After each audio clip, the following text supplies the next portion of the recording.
What? Whoa.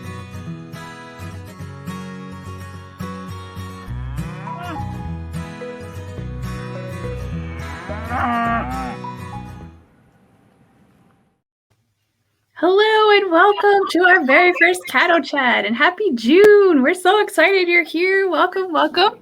My name is Brittany Sweeney. I am the communications manager here at the Livestock Conservancy. And today I have some very special guests. I'm so excited they're joining me. We have Charlene Couch, one of our senior program managers. Thanks for joining us, Charlene. And we have John Hall, who is amazing, and we're so excited you're here to talk about American Milking Devons. John, do you want to introduce yourself and tell us a little bit about what you're doing? Sure. So I'm John Hall. I live in Westbrook, Connecticut. I am the president of the American Milking Devon Cattle Association. My wife Bonnie is the registrar of that association, and we farm here in Westbrook, as my family has since 1635, with the same old breed of cow, American Milking Devon, that's been here since that time. Oh, wow. Yeah. So we still train some for steers, sell them for working oxen. We sell a lot of meat in our farm store and at farmers markets, and we sell some foundation and breeding animals to other people that are interested in getting in the breed or expanding their herds or different genetics.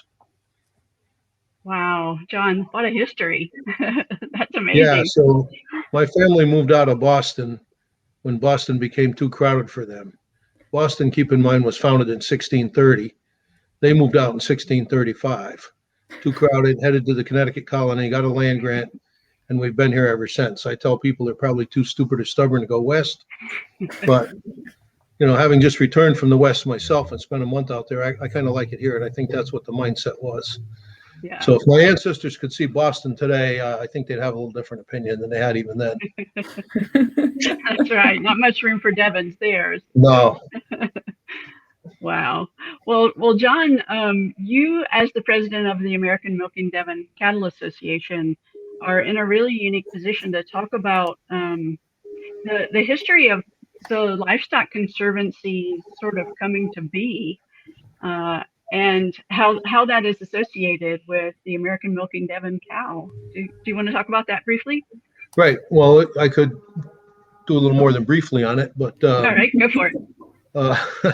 As I understand how the Conservancy was started, as well as our breed registry that I'm currently the president of, it started back in the mid-1970s, and it pretty much started out of Sturbridge Village. They were looking for a couple of new cows to represent the breed at their Living History Museum there in Massachusetts, and particularly to get some younger, more productive cows in there for the bicentennial that was coming up in 1976. So they had two new people working the farm. At that time, the previous director had moved on to another working museum. So they were tasked with finding some new cows, and they, of course, went to see my grandfather, Myron Green, in Mansfield, Connecticut, my mother's father, who always had Devons. They were probably a 7th or 8th generation Devon farm there at that time. Where they had always purchased them. They're about 30 miles from Sturbridge. And he had plenty to sell, but these young folks at Sturbridge thought that he was taking advantage of the price. So they didn't buy them there. So they started to search around. So they came to see my dad. And I remember them coming to the farm and looking for some Devon cows, but they didn't realize that price would probably be the same at the father-in-law's as it was at the son-in-law's farm. They do talk once in a while. So they set out to find other Devons, and they found a total of about 200 alive. Now, keep in mind, my grandfather always maintained a herd of at least 100, and we always had 25 or 30. So the ones they found around the rest of New England were either garnered from my grandfather or, bred down from cattle that were started at my grandfather's. They went to places up in Vermont, New Hampshire, and Dr. Ziegler in New Hampshire, who was a big breeder, he used to live right here in one town from us and bought his cattle with my dad, traded back and forth. So the genetics were pretty tight. They found 200 animals alive in the breed, none left in England where they came from, and none really out of New England. So they found 200. My family owned a fair percentage of them.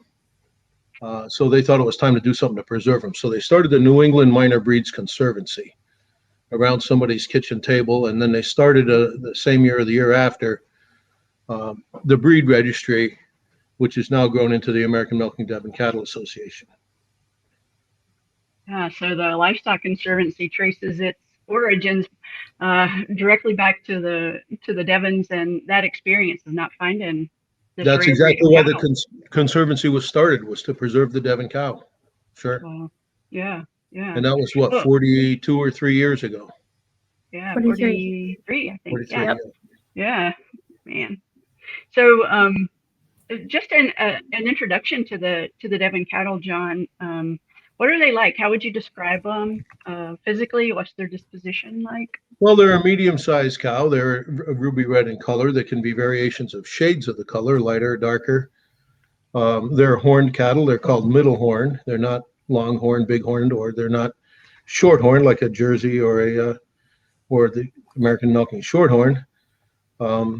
Medium frame.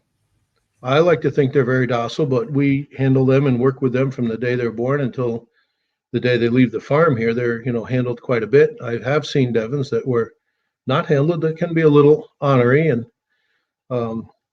it's like any other animal. The more you work with them, the better they're going to respond.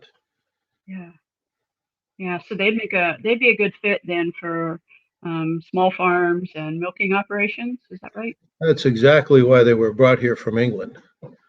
So if you want to go into that for a minute, Yeah. Pilgrims came into Plymouth in 1620. 100 people came in the Mayflower and lived on the boat over the first winter, and half of them died from disease and starvation and whatever else, colder and exposure. And the next year, another boat came with another 100, and they barely had any houses built, but they didn't have any animals. So they sent word back with the ship's captain and crew because they didn't have a cell phone to call the king. I said, we need some animals over here to sustain us: chickens, pigs, sheep, goats, cows, what have you. We need animals desperately. There's nothing here. So the third boat in 1623 came into Plymouth with some animals on it. And there were some red cattle from the south of England loaded from Devon, England, the province, because they were handy to Southampton where they loaded the ship. And also because they were selected for their hardiness, and they were going to need to survive in Plymouth, because if you envision Plymouth in 1623, there wasn't much there. There was some salt meadow grass. There was maybe a few upland grasses, nothing cultivated. There's no alfalfa. There's no barns. There's no grain. There's no veterinarians. There was none of that. So these cattle had to survive basically in the woodlands and the salt meadow marshlands. That was the environment around Plymouth. So they sent over a few heifers and a bull, and they took off from there. So they sustained the early settlers. They give great quality milk, make excellent beef, and oxen built early New England, long before draft horses was a richer man's thing that came later. And they make the smartest, hardest working, most endurant, fastest paced oxen there are. So Devons thrived in early New England, prospered, and they sustained these families. Each family would eventually get a cow, and they could have milk, make a little cheese, have some offspring, eat an older one, whatever. They family cow. It was a family cow then. It's a family cow now. That's perfect. Would folks be able to learn about the Devon by going to your website, or what's the best way to learn about them? Yeah, there's quite a bit on the website, but as an association, we've recently, in the last year or so, collaborated with Backyard Green Films, and there's a lot of stuff up on YouTube. I think you have the links there for folks. Yes, I do. So the American Milking Devon Cattle Association, you can find them online at milkingdevons.org. So that is their website. And then we've got a couple great YouTube videos from Backyard Green Films. It's a pretty long YouTube link, so I'm just going to tell people, if you're listening in for the podcast, just go to Backyard Green Films on YouTube and just Google that, and those will come up. The first one is about milking Devons past and present, and then the second one is about oxen. So Devons being used as oxen, and it's great. They're both great. You should definitely watch those. So the first one, the past and present, is an hour-long presentation of Ray Clark, one of our directors up in Vermont, and myself talking about this history from early times until modern day. And then the other one is about a 19-minute snippet of what some ox teams are used for currently. We're also producing more of a historical ox video. It's not ready yet, and it won't be out, but it will be at some point later this year. So you can look forward to that, a little more on the oxen, historically as well as modern day. That's terrific. So these animals are a multi-purpose breed. Triple purpose, yep.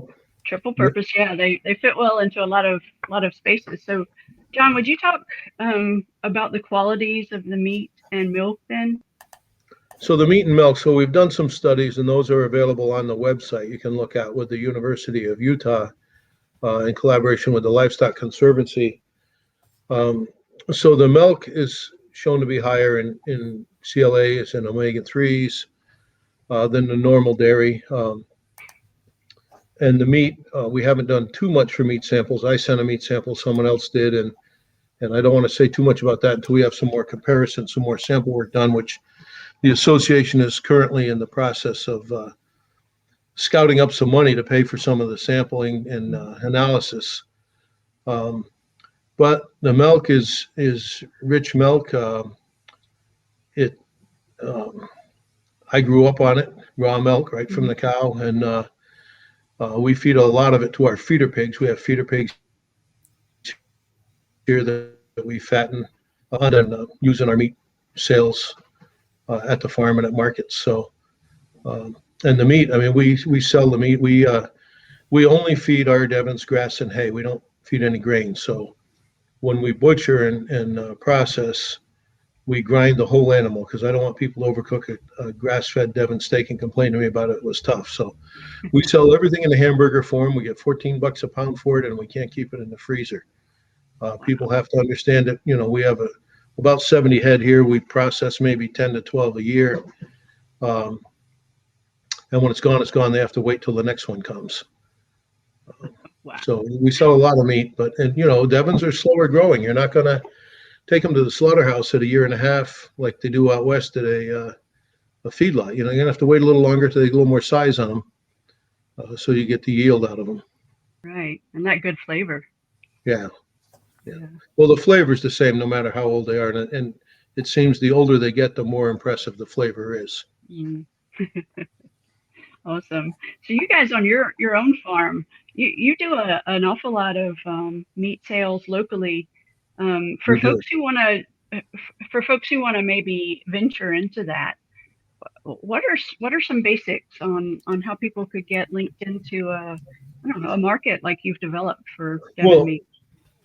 Bonnie's developed a market as far as the customers go, but the problem is finding a slaughterhouse. And I've talked to people all over the country about this that want to get into kind of doing what we're doing or have tried it. First of all, you have to find a slaughterhouse that will take horned animals, and that's not a production facility. It's going to be a small family-owned place that will take horned animals in. And you have to, with this COVID thing, scheduling has even been a problem for us. When we were an established customer, we get pushed back quite a ways with the COVID schedule, and the USDA requirements on COVID in the slaughterhouses has made it more difficult for those folks as well. But to get into the meat thing, you're going to have to find a good USDA inspected facility, and then you're going to have good animals to take there, and if you build a customer base like we have, you have to have a pretty good reliable source. And our customers are more concerned about the quality of the animal and what they're eating, not so much the price. They're more concerned about what the animal has not eaten or ingested, including antibiotics, steroids, hormones.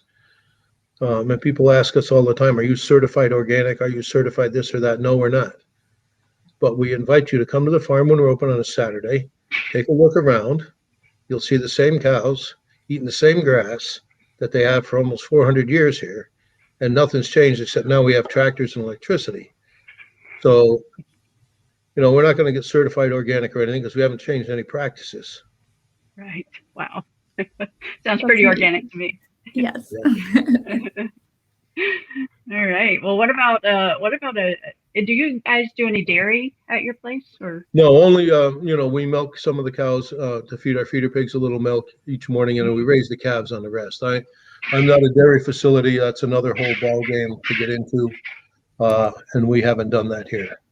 The last person I know to milk Devons commercially was my uncle Cyril Green, and he gave that up around 1999 when he gave up milking cows altogether. But he used to milk some Devons with his Holsteins and Jerseys right into the bulk tank and sell them. But the dairy industry, as we all know, is that's a whole different animal, and it's something totally different. Now, there are a few people that have milked them on a farmstead basis and made a little cheese and sold them, and that's been a great opportunity for them at markets and at their farms. And I think that's something that more people could do if they got interested in it. And that's one of the reasons why we've been doing some of this work with the University of Utah on milk quality and on want to expand it into potential stuff like cheese yields and stuff like that. So people will have a feel for it.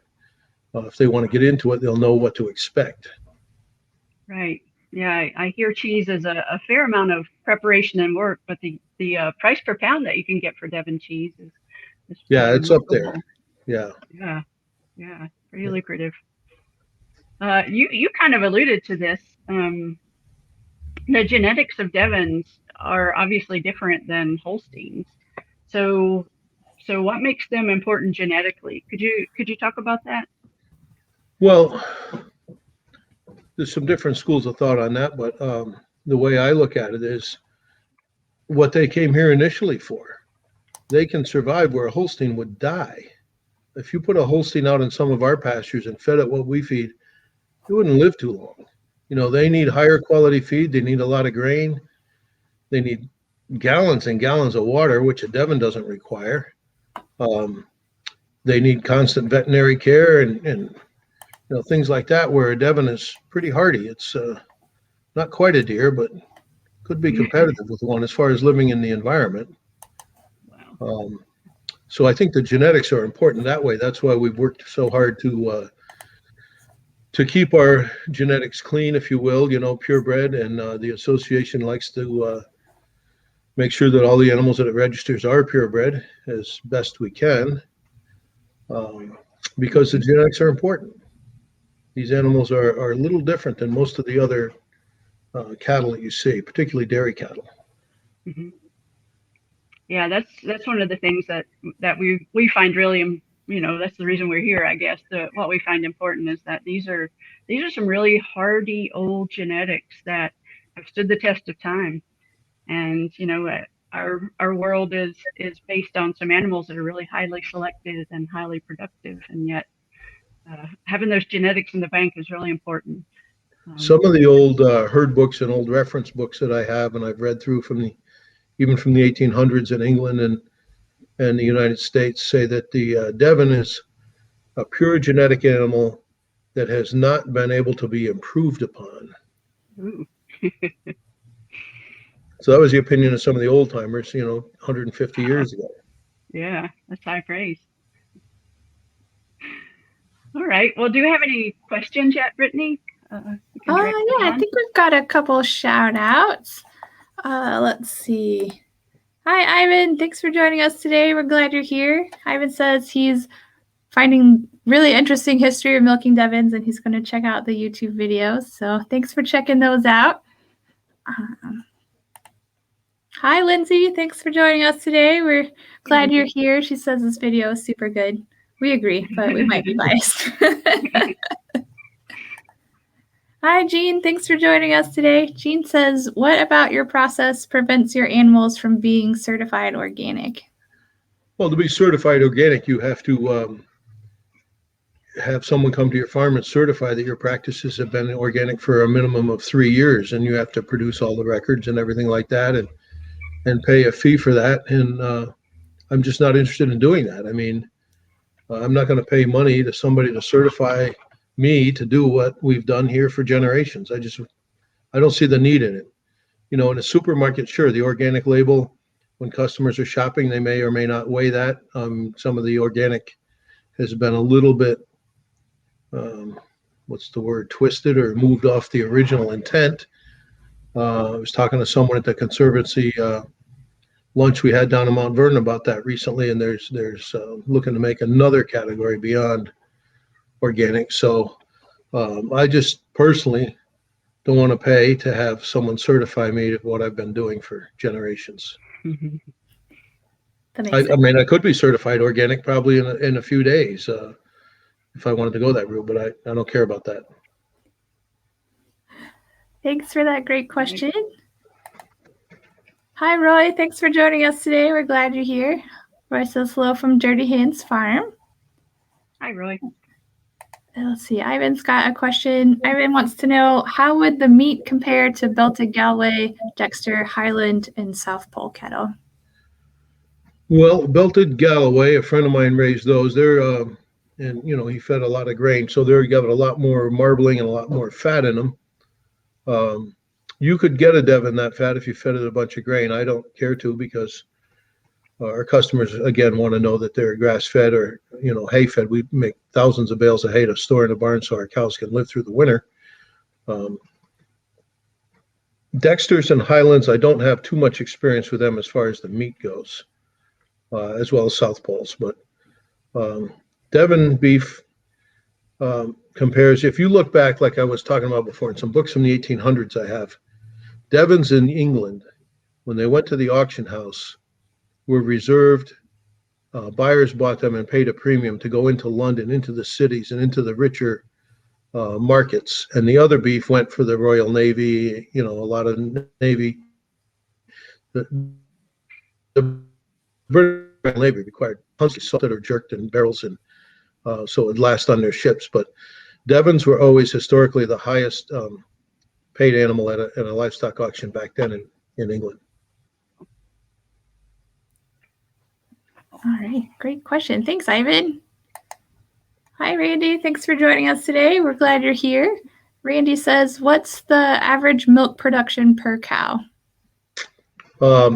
Devons are not known for producing a whole lot of milk, not like a Jersey or a Holstein.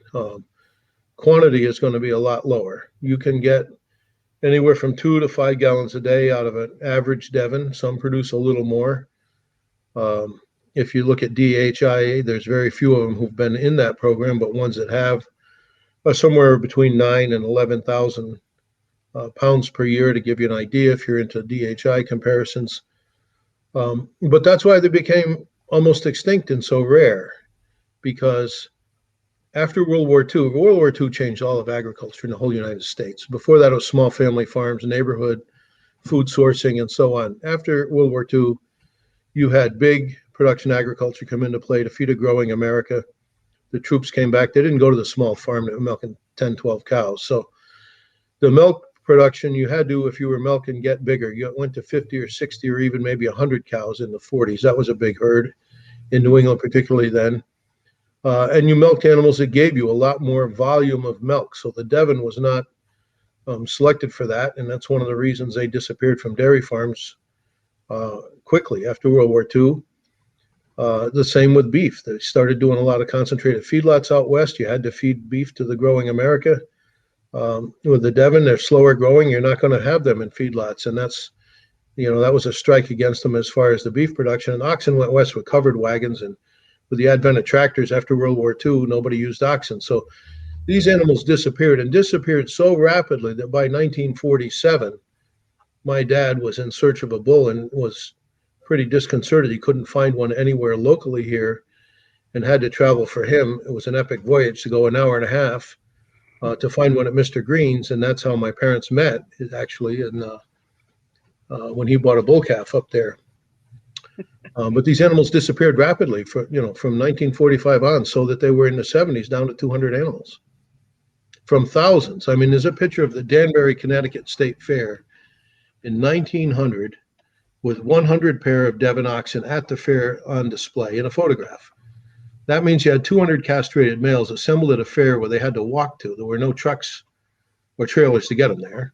There had to be thousands of cows to sustain that many castrated males within walking distance, 3 or 4 hours of that fair. That's how numerous they were in 1900. And then to have them go down to 200 animals, I mean, it's like they almost disappeared. Wow. Well, thank goodness for your family, John, and all its hard work. Well, if it were not for my grandfather Green, there probably wouldn't be too many. Yeah, absolutely. Well, thank you, Randy. I think Randy's got a second part to the question. What percentage are 40-pound cows? The hashtag 40-pound cows. You're talking about 40 pounds of milk. I'd say it's hard to get a percentage because there's so few. I'd say maybe 10%. Maybe. Mhm. Again, there's not been a lot of work done on milk production because so few people have milked them over the years. I mean, since they started the association, like I said, I've only known of one commercial milk operation, and he certainly didn't participate in DHIA. One up in New Hampshire did for a short time in the 1990s and early 2000s, but it's not enough to get a really good rolling average on. All right. Well, thank you, Randy. That's a great question. Got one more here. Allison, thanks for joining us today. We're glad you're here. Allison wants to know, for people who just want to milk for the family, how do you recommend managing the cows? If your pastures are good, can they be fed primarily grass? How many hours does the calf need to be removed? So, hello, Allison. We feed our cows only grass and hay. So if your pastures are good, and if they're not, you supplement with good hay, they can live on a grass diet. Ours have done that for years and years and years.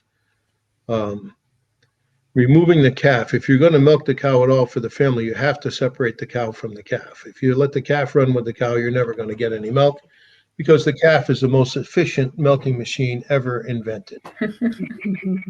More efficient than these new robots. It takes the milk all the time, not every 4 hours, all the time. So what we do is we tie the calf up when it's first born, and we nurse them twice a day. And if we want milk, we'll go in the morning and milk what we need for the house, or like I said, for our feeder pigs, and then let the calf get the rest. And you can do the same in the evening. But you have to separate the cow from the calf if you're gonna think you're gonna use any milk at all. All right. Thank Or you, separate the calf entirely, milk the cow and feed the calf milk replacer. If that's what you want to do, that type of management, you can do that as well. Thank you, Allison. Great question. Yeah. We've got one more question from Roy. He wants to know, how would you compare the meat to Florida cracker or Piney Woods beef? Probably similar. I've never had a lot of the southern meat from the southern breeds other than at Conservancy events. So I'd say it's very similar. It's lean like that. But again, I don't have a whole lot of sampling to compare it to. I feel like we need to have a comparison. Get together and have a big beef cook-off. Well, people have gone to Conservancy events. You can eat cracker or Piney Woods at some of the donated. We donated a bunch of beef for their 40-year meeting up in Northampton, Massachusetts. So people who were at that could compare it to the cracker or the Piney Woods. But that's really about the only opportunities I've had to compare. Yeah. Thank you, Roy. That's a great question. Yeah. Kirk wants to know, hi, Kirk. Thanks for joining us today. Is your herd heavily line bred?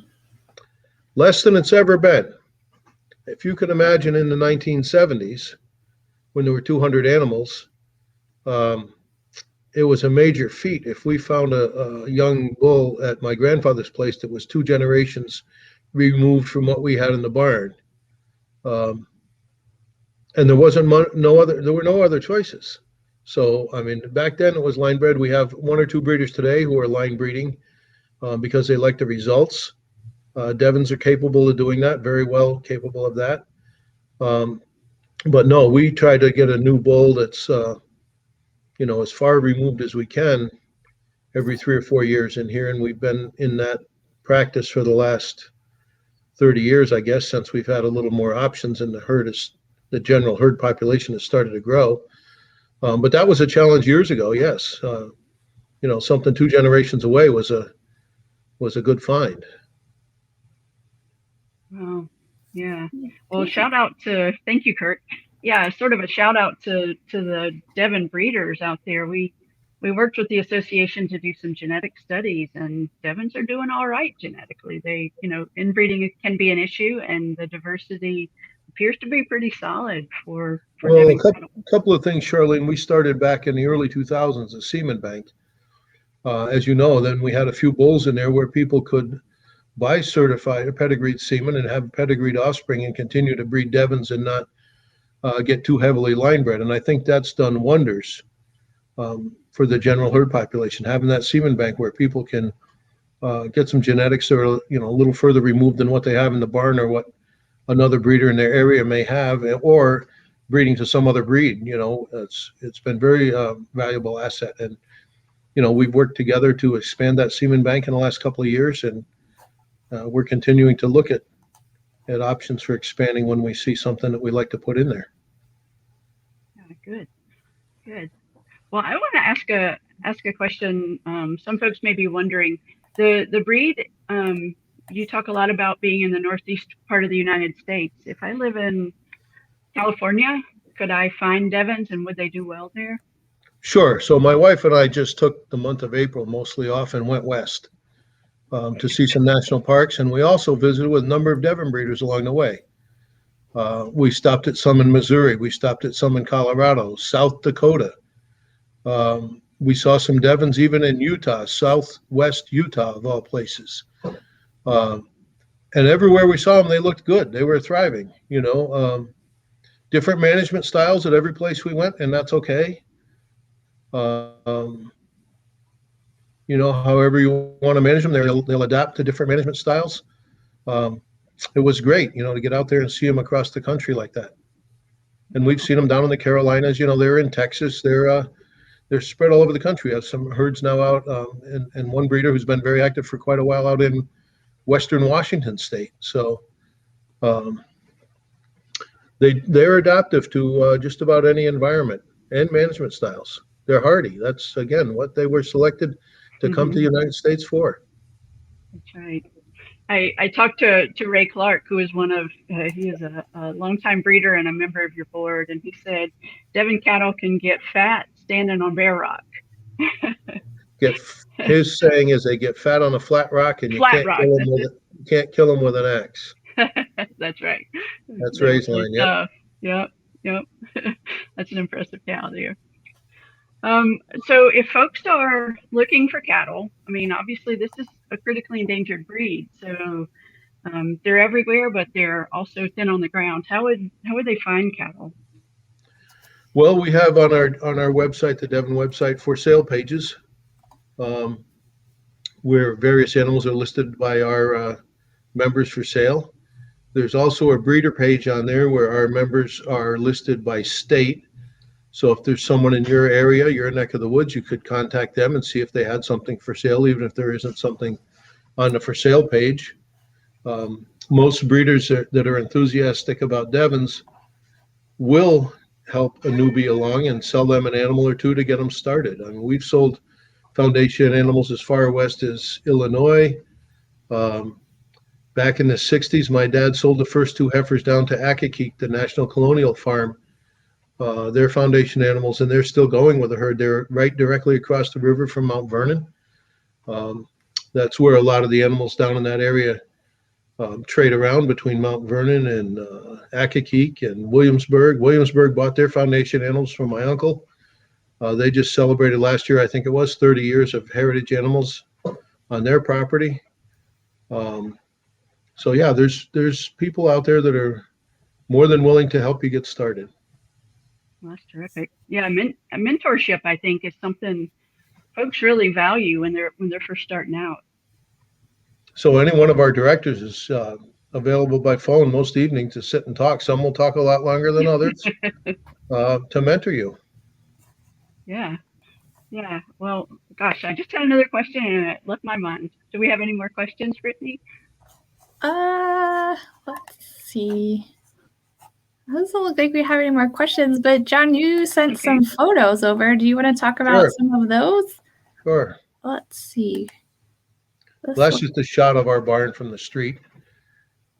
Hasn't changed much in forever. It's rocky New England soil there. That's great. Yep. And then so there's me in the top picture when the calves are as big as I am. They're probably 5-6 months old.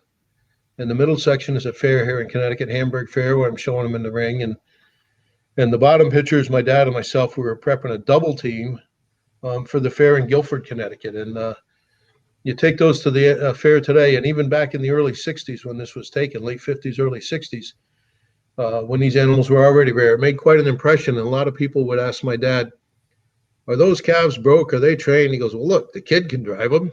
And he'd turn around and sell them before the fair was over.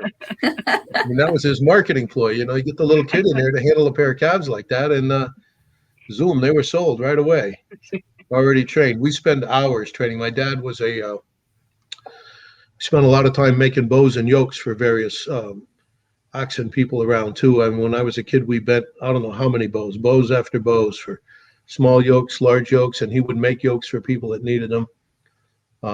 He was a master at bow bending. That's amazing. What a great marketing strategy. Yeah, that's what he did.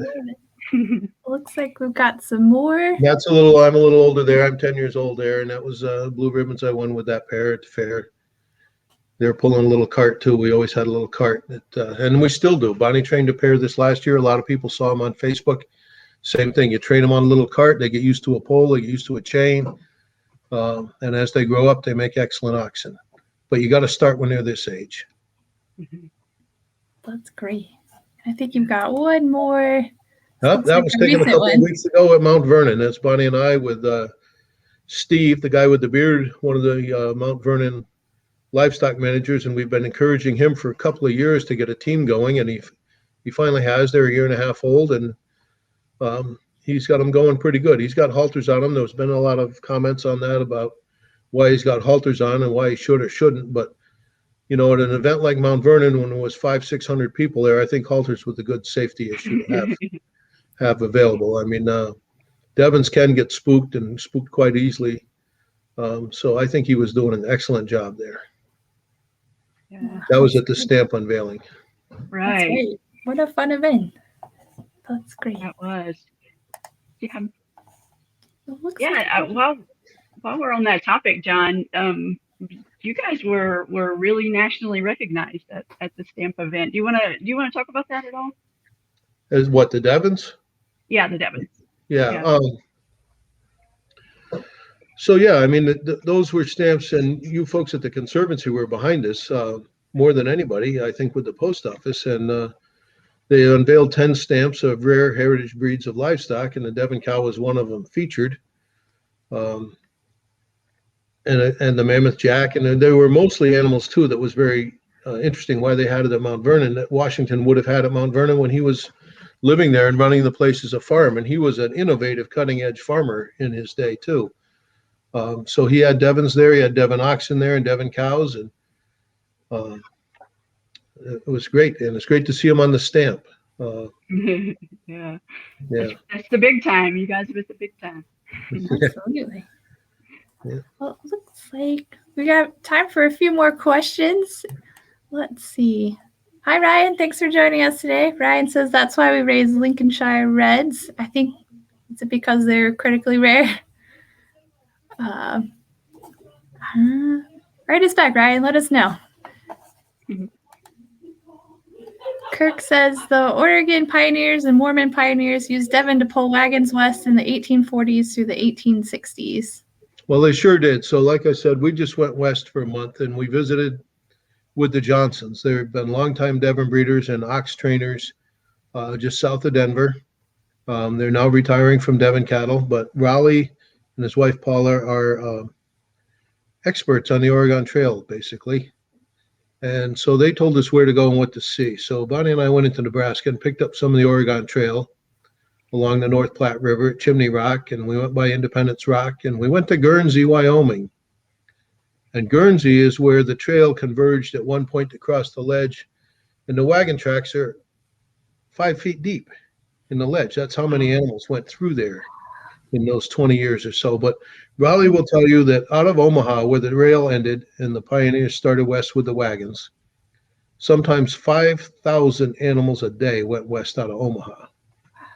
Now, they all went west in the spring because they had to get to Independence Rock by the 4th of July in order to make it over the mountains before the winter killed them. So the migration was in the spring. They had to wait until the grass got tall enough, late April, and then they had to hurry to get from Omaha over the Rockies to go west to California. The Mormons mostly use push carts, not too much for animals for the Mormons. We visited a number of museums out there. When we were out there, we visited one in Lander, Wyoming, where they have a pair of full-size stuffed Devon oxen hooked to a covered wagon, and didn't have any idea what they were representing in their museum. So we spent 3 hours talking with them about oxens and Devons in particular. But yeah, I mean, and of course the Devons are the most endurant, fastest paced oxen even today. I mean, oxen, like I said, built early New England, and oxen would pull a plow with the settlers to plant their crops. And that's how an acre of land came to be. An acre of land is the amount of land that a farmer with a plow can plow with a pair of oxen in a day, 40,000 square feet. I did not know that. That's very interesting. Yeah, I've heard you say before that Devons walk just a little faster. A little so you faster can get now. more done in a day. If you envision 5,000 animals a day leaving Omaha, now some of them, obviously, a few people took a cow here or there were some mules, but there had to be a lot of oxen going out to Omaha on the train from here in the east. And there had to be, like I said, tens of thousands of cows to support that many oxen, you know, grown up to the point where they could pull a wagon, yoked, to go west to make that steady supply that was required every spring out there. Right. I've heard stories of people shipping a train carload of Devon oxen west, and then they would have mules or horses shipped back in the carload to use here in the east. Okay. Back in the mid 1800s. Wow. That's very cool. I think Ivan had one more question for you. Out of interest, how are Devon numbers around the world? Is the breed stable? Well, as far as I know, the only milking Devons are in the United States and Canada. Like I said, they've been extinct in England for a number of years, probably since the late 1940s. Now, beef Devons are considered a different breed. They were all considered one breed 200 years ago, but they've been bred specifically to be a beef animal. There are hundreds of thousands of those worldwide. There's a lot of those in the United States. The World Devon Congress is coming around again in 2023, where Devon breeders from all over the world get together. It's the United States' turn to host it. And they're going to be touring. I saw their schedule from someone who's organizing. It's not released yet, but they're going to be touring from Florida up through to New England. Hopefully we have a day of milking Devons on that schedule. But people, and I've been participated in these congresses before when they've come here. There's thousands of beef Devons, in Australia, New Zealand, Brazil, Argentina, England. So a number of those breeders will get together and take a tour here in the United States to see what the American beef Devon breeders are doing and visit certain ranches and so on. So there's a lot of those. As far as the milking Devons, yes, the breed is stable. The breed has been growing. We've gone from, in 2004, we did an extensive survey, as much as we could find with telephones and internet. We found 437 breeding age females alive in 2004. 50% were in New England, and Bonnie and I owned 40. We owned about still 10% of the breed back in 2004. Now, we estimate we're up to around 1,800 animals, and they're spread throughout the U.S., and there's, I think, 5 breeders in Canada that are members of our association and starting to breed small herds up there. So the breed is stable. It's growing slowly, which is great. As the interest goes, so goes the breed. That's right. Great question. Thank you, Ivan. Well, I think that's all of our questions. Charlene, did you have any more questions for John? Yeah, I did have one more. John, you guys are putting on a big Devon show, as far as I understand, down in Virginia this fall. Folks might be able to come there and find animals, right? Right. So we've done the Virginia State Fair, had a Dairy Devon show there in 2018 and 2019. Of course, everything was canceled in 2020. and we're looking forward to this year again. Now, one of our breeders down there, Richard Larson in Virginia, I have to give him all the credit. He's done the organizing for that and work with the fair to make this happen. The first year we had about 25 Devons on display there, judged competitively as dairy animals. We've had a few Devons shown sporadically in New England, but the last big Devon show like that was 1939 at the Big E, the Big Eastern States Exposition, was like the New England State Fair in Springfield, Mass. That's the last time they've had a Devon show like that. So we had one in 2018. We had one in 2019 where we had about 51 animals there, and I think 12 or 13 breeders. And this year we're looking to get that to be even a little bit bigger. Call it the Mid-Atlantic Regional Show. It's in conjunction with the Virginia State Fair. We're sending out a notice very soon, any day now, to our members on our site, and I'm sure we'll get some more of it posted up around. But people can come there and see Devons. They can see them competitively judged, and talk to the breeders and get some firsthand information if they're interested in getting into it. And there's a very nice cross section of breeders there, people that have been in it for a long time, and there's some fairly newbies there that are showing. So, and there's a few of the museums that show their animals, like Williamsburg shows there, Mount Vernon has shown there, and so on. So, yeah, that'd be a terrific opportunity for folks to meet you and learn more about the breed. Yeah, and other members of the directors and stuff will be there. So that's right. Yeah, wealth of information in one location right there. Right. Yeah, absolutely. Well, this would be the shameless plug edition of the time on our show. John, did you have anything that you wanted to plug today? No, I think that we've covered a lot of the topics. Again, all the directors, if you go to the website, the directors are listed on there. Our phone numbers are listed on there. I think our emails are even on there. Some of us are busy farming, but we always take the time to get back to people that are interested in Devons. That's for sure. We enjoy that. Absolutely. Mm-hmm. So yes, if you have more questions about Devons, Milking Devons, American Milking Devon Cattle Association, would love to answer all of your questions. And you can go to their website. That is www.milkingdevons.org. So please check that out. Please also check out John on his website, and that is maplebreezefarm.com. So www in front of that. And if you're interested in finding their farm on Facebook, you can look for @Bonnie Hall. And I think you post all of your farm information there. Bonnie posts on there, not daily, but almost, about farm activities and different specials and so on, what we're doing. That's the place to look to keep up with us. Awesome. So yes, please check that out on Facebook. I'm going to put these YouTube links back up here. If you're listening in, just Google @Backyard Green Films on YouTube, and you can find a lot of their stuff about heritage breeds, but most importantly, the American Milking Devon ones, the past and present. And there's also one with oxen as well. You can see, well, you and Bonnie are featured on that one, I believe.